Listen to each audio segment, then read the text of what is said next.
In a world that's, well, absolutely drowning in development goals, where every nation, every NGO is chasing dozens of targets at once, it all just gets overwhelming. How do we as a global community actually figure out the best buys, the specific targeted things that give us the most bang for our buck on the world's biggest problems? That intense focus on efficiency is exactly what the Copenhagen Consensus Center is all about. It's led by the economist Bjørn Lomborg. And today, for this deep dive, we're getting into the results of their big analysis, which is all laid out in Lomborg's book, Best Things First. Okay, so our mission today is to cut through all that complexity. We're going to dig into the methodology they used, this cold, hard logic of what's called the benefit-cost ratio, or BCR. We want to understand how they managed to filter hundreds of ideas down to just 12, because these 12 policies, they aren't just good ideas, they're supposedly the most effective development policies on the planet. And to really get why this kind of ruthless prioritizing is needed, we have to start with the system we have now. The UN Sustainable Development Goals, the SDGs. When they were adopted back in 2015, they were sold as this universal roadmap to a better world. And comprehensive is definitely the word. I mean, it started with 17 goals, but then it just ballooned. It turned into 169 specific targets, 231 individual indicators. The critique from Lomborg, and many others really, is that it just became a political compromise. They were, in his words, pretending to say yes to everything. It's like a menu where every single item is the daily special. Which means nothing is special. Nothing is prioritized. And when you try to solve every problem at once, I mean, everything from deep-sea biodiversity to gender parity, you just get this completely unfocused approach. You lose all sense of relative risk. And we know what happens when resources get spread too thin. We're now past the halfway mark for the SDGs mid-2023, and our report card was not good. Not good at all. A preliminary assessment found that only about 12% of the targets were actually on track. 12%. Which means 88% of the promises made to the world are falling behind. The UN Secretary General himself called it a collective failure.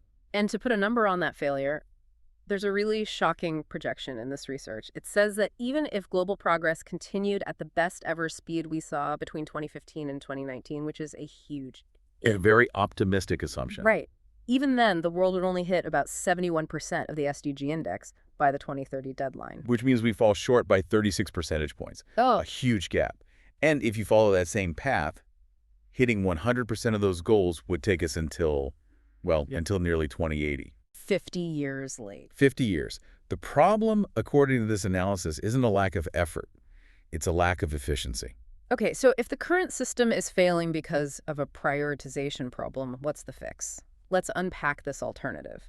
The Copenhagen Consensus Halftime Project. Right. So this is their pragmatic, evidence-based approach. The whole goal is to funnel money toward investments that generate the absolute maximum human welfare. And they do that using one core metric. The benefit-cost ratio, the BCR. This is the key. It's a tool that forces you to be transparent. You have to explicitly compare all the costs, and that's everything. Financial costs, time costs against all the benefits. Social, economic, health, everything. So a BCR of, say, 10 means for every dollar you put in, you get $10 of social good back out. Exactly. But I have to imagine trying to standardize what a benefit even is across health, education, anti-corruption. That must be incredibly difficult. How do you make that a fair comparison? That is the critical part of the whole methodology. They had to standardize two big things. First, the time value of money. They use a standard 8% discount rate for everything. Because a benefit you get in 20 years was worth less than one you get today, Right. So by using the same rate, you can compare a long-term project like R&D with a short-term fix like vaccinations. Okay, that makes sense. But what about the second thing? I imagine it's the really thorny one, putting a value on life itself. Precisely. To quantify the benefits of, say, a health intervention, they had to standardize the valuation of life. They used a metric called the value per statistical life year, or VSLY, and they set a very specific number, $2,893 in 2020 US dollars. That is a very, very specific number. And for you listening, why does that number matter? How do they even arrive at something like that? Well, they try to estimate what one extra year of healthy life is worth. They look at studies about what people in developing economies are willing to pay to reduce small risks to their health. By setting that one standard number, they can compare the benefit of stopping a death from malaria directly against the benefit of, say, better education. Without that, the whole comparison falls apart. Okay, so they apply this super rigorous BCR framework to hundreds of potential policies, focusing on the poorer half of the world, about 4.1 billion people. What was the bar they set? What was the threshold? They set an extremely high bar. Yeah, They only looked at policies with the BCR greater than 15. 15 to 1. Yes. And that immediately just slices through the list of 169 SDG targets. It leaves you with just a handful of incredibly sound choices. So after that ruthless economic filtering, what's left? What are these 12 best global investments? The final 12 span a few key areas, but they're really concentrated in health and efficiency. So in health, you have things for tuberculosis, maternal and newborn health, malaria, nutrition, and chronic diseases. Okay. Then in governance and infrastructure, you get agricultural R&D, e-procurement, and land tenure security. And then the big systemic ones: childhood immunization, education reform, trade, and skilled migration. It's a really specific list. It's not just improve education. It's very targeted. So let's talk numbers. What's the total cost to get all 12 of these up and running? This is the real aha moment in the research. Yeah. When they added up all the costs for all 12 policies, the average annual cost from now through 2030 is $41 billion. 41 billion a year. That still sounds like a pretty big number. It does, but let's break it down. Crucially, about $6 billion of that isn't actually cash. It's things like the time cost for a mother to take her child to get vaccinated.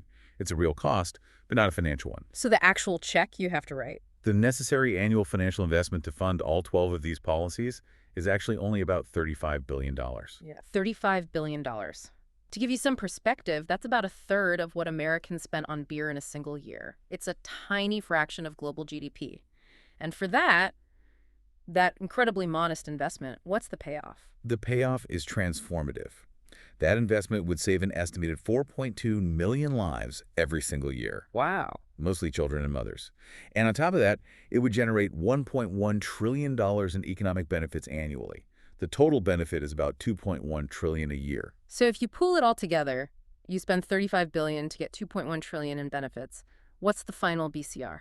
The pooled benefit cost ratio for all 12 investments comes out to 52. 52 to 1. 52 to 1. For every single dollar spent on this agenda, you get $52 in human and economic good back.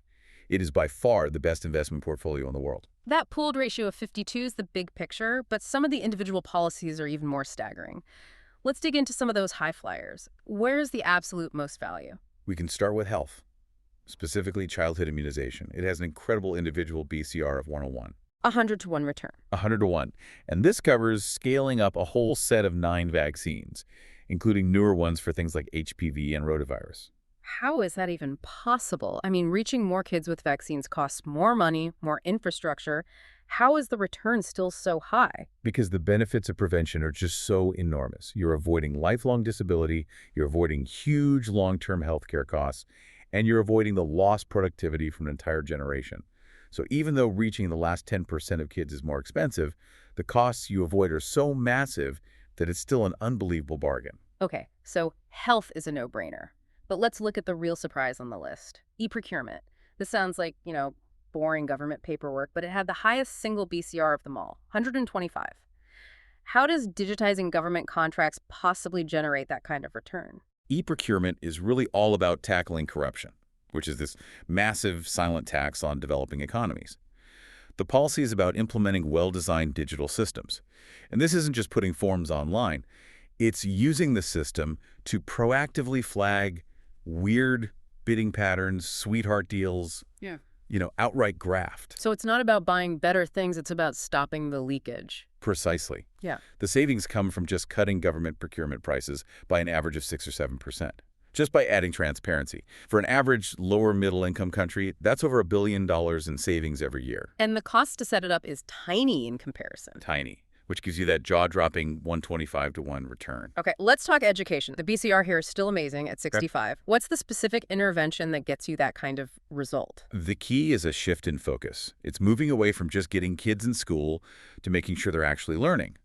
The proposal is twofold. First, teaching at the right level, which means you group kids by their actual ability, not just their age, often using simple tech like tablets. And second, structured pedagogy. That means giving teachers, who might be underskilled, semi-scripted lesson plans and coaching. And what does that cost per student? It's minimal, less than $8 per student for a year.